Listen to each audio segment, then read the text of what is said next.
Hi friends, ఈరోజు 1992 June 11వ తేదీన బ్రెజిల్లోని Rio de జనీరోలో జరిగిన ధరిత్రి సమావేశంలో 13 సంవత్సరాల అమ్మాయి సెవెన్ సుజుకి పర్యావరణ పరిరక్షణ కోసం ఇచ్చిన ఒక అందమైన స్పీచ్ కోసం తెలుసుకుందాము. Hello, I am Seven Suzuki speaking for ECO, the Environmental Children's Organization. నేను సెవెన్ సుజుకిని ఎన్విరాన్మెంటల్ చిల్డ్రన్ ఆర్గనైజేషన్ తరపున మాట్లాడుతున్నాను. మేము 12-13 సంవత్సరాలున్న వాళ్ళం. కెనడా నుంచి 6,000 మైళ్ళు ప్రయాణించి పెద్దలు తమ పద్ధతులు మార్చుకోవాలని చెప్పడానికి ఈ ధరిత్రి సమావేశంలో పాల్గొనడానికి వనిస్సా సట్టి, మోర్గన్ గీజ్లర్, మిచెల్లీ క్విగ్ మరియు నేను వచ్చాము.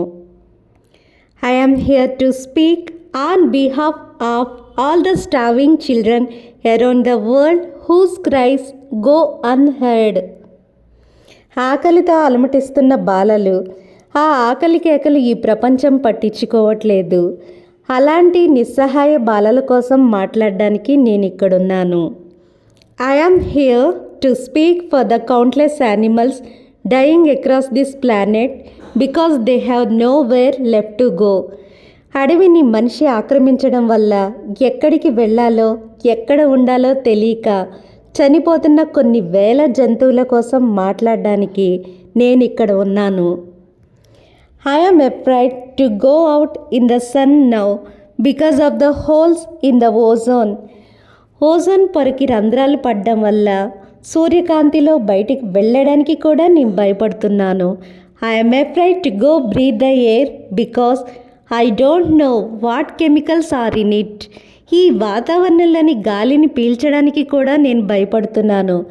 ఎందుకంటే ఆ గాలిలో ఏ విషపూరిత రసాయనాలు ఉన్నాయో నాకు తెలియదు.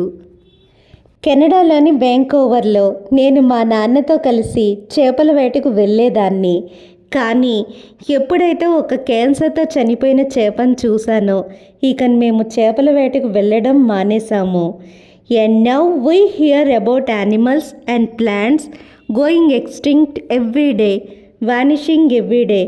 మనం అందరం వింటున్నాము. ప్రతిరోజు కొన్ని వేల జంతువులు, కొన్ని వేల చెట్లు మాయమైపోతున్నాయి. In my life, I have dreamt of seeing the great herds of wild animals, jungles and rainforests full of birds and butterflies. But now I wonder if they will even exist for my children to see. నేను నా జీవితంలో పక్షులతో, సీతాకోక చిలుకలతో నిండిపోయిన అందమైన సతత హరిత అరణ్యాల కోసం, పశువుల మందల కోసం కలలు కన్నాను. కానీ నా పిల్లలు ఆ అడవుల్ని, పశువుల మందల్ని చూడగలరో లేదో అని ఆశ్చర్యపడుతున్నాను. Did you have to worry about these things when you were of my age? మీకు నా వయసున్నప్పుడు ఆ అడవుల్ని, పశువుల మందల్ని ఫ్యూచర్లో చూడగలమో లేదో అని మీరైతే ఇలా బాధపడ్డారా? మీరు గవర్నమెంట్ అధికారులు కావచ్చు, వ్యాపారస్తులు, సంస్థ ప్రతినిధులు, జర్నలిస్టులు లేక రాజకీయవేత్తలు కావచ్చు.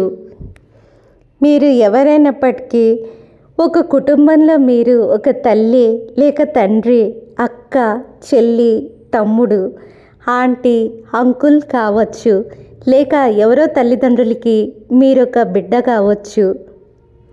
I am only a child, yet I know we are all part of a family. నేను ఒక చిన్న పిల్లనైనప్పటికీ మనమంతా ఒక కుటుంబంలోని భాగం అని నాకు తెలుసు. మనమంతా ఈ పర్యావరణంలోని ఒకే గాలిని, ఒకే నీళ్లను, ఒకే భూమి మీద నివసిస్తున్నాము. సరిహద్దులు కానీ లేక ఆయా దేశాల గవర్నమెంట్లు కానీ దీనిని మార్చలేవు. I am only a child, yet I know we are all in this together. నేను చిన్నపిల్లనైనప్పటికీ ఈ భూమి మీద మనమందరం కలిసి నివసిస్తున్నామని నాకు తెలుసు. నేను నా కోపంలో గుడ్డిదానిలా ప్రవర్తించట్లేదు. ఇక భయపడుతున్నప్పటికీ నేను ఈ విషయం చెప్పడానికి అస్సలు భయపడట్లేదు. మనం ఏ డబ్బు అయితే యుద్ధం కోసం ఖర్చు పెడుతున్నామో ఆ డబ్బుని పేదరిక నిర్మూలనకు, పర్యావరణ సమస్యల పరిష్కారానికి వాడవచ్చు.